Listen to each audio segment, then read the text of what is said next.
स्वागत आहे तुमचं आपलं चॅनल सुचित्राज होम किचनमध्ये। अजूनपर्यंत चॅनलला सबस्क्राईब केलं नसेल तर लवकर सबस्क्राईब करा, त्यामुळे येणाऱ्या व्हिडिओचे नोटिफिकेशन सर्वात पहिले तुम्हाला मिळेल। आजची रेसिपी आहे मूग डाळीचा पराठा। हेल्दी आणि टेस्टी मूग डाळीचा पराठा कसा बनवायचा चला आता आपण पाहू। मूग डाळीचा पराठा बनवण्यासाठी इथे आपण 1 वाटी मूग डाळ भिजत ठेवली होती। आलं, लसूण आणि कोथिंबीर घेतली आहे। तसेच कणिक एका मिक्सरच्या भांड्यामध्ये मूग डाळ टाकायची आहे। लसूण, आलं, कोथिंबीर, हिरवी मिरची टाकायची आहे। झाकण लावून छानसे वाटून घ्यायचे आहे।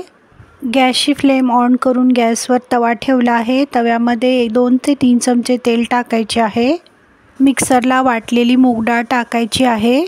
सर्व साहित्य 1 ते 2 मिनिटं छानसे परतून घ्यायचे आहे। चवीनुसार मीठ टाकायचे आहे। अर्धा चमचा गरम मसाला टाकायचा आहे।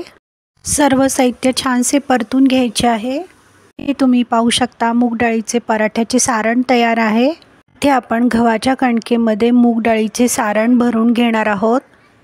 तुम्ही इथे पाहू शकता मुगाच्या डाळीचे सारण कणकेमध्ये छानपैकी भरून झाले आहे। आता आपण गोल असा पराठा लाटून घेणार आहोत। इथे तुम्ही पाहू शकता छानसा पराठा लाटून तयार आहे। लो टू मीडियम फ्लेमवर पराठा दोन्ही बाजूनी छानसा भाजून घ्यायचा आहे। दोन्ही बाजूला तेल किंवा तूप लावून पराठा छानसा मंद आचेवर भाजून घ्यायचा आहे। ते तुम्ही पाहू शकता पराठा छान भाजून तयार आहे। खाण्यासाठी तयार आहे मुगाच्या डाळीचा पौष्टिक असा पराठा। मुगाचा पराठा तुम्ही दही किंवा लोणच्याबरोबर सर्व करू शकता।